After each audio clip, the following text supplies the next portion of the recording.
Well, TewodrosTerefe is chairman of the Amhara Association of America. He joins us live from Charlotte, North Carolina.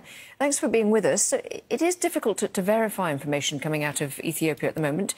What have you managed to ascertain about these latest killings? It is very difficult to get information, especially in these rural areas. And the reason being is because the Ethiopian government is deliberately cutting off telecommunications to deny these victims access to the outside world. But what we have managed to understand, to learn in this latest atrocity that occurred on July 4th is the Oromo Liberation Army, an armed group that has been active in the area and supported by the Oromia Regional government officials and security forces, massacred over 300 ethnic Amharas. We believe that number now will be close to 400. This is actually on June 18th, the same armed group had massacred what we have confirmed over 530 Amharas. We believe that number would be closer to 1,500. This has been going on for quite some time, since the Abiy administration allowed this armed group to return to Ethiopia armed and provided them really space to recruit, train, and radicalize young Oromos within the Oromia region.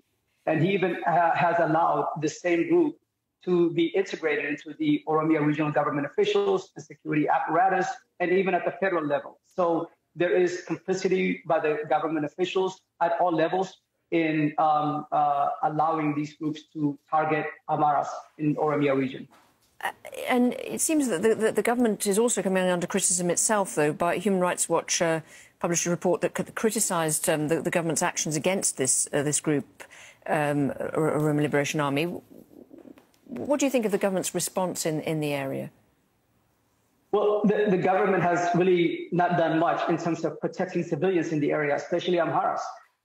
These attacks against Amharas have been going on for the better part of 4 years. It's just that the scale and intensity have grown since the summer of 2020. So what we have witnessed on July 4th was nearly 400 Amharas being massacred. And on June 18th, nearly 1,500 Amharas.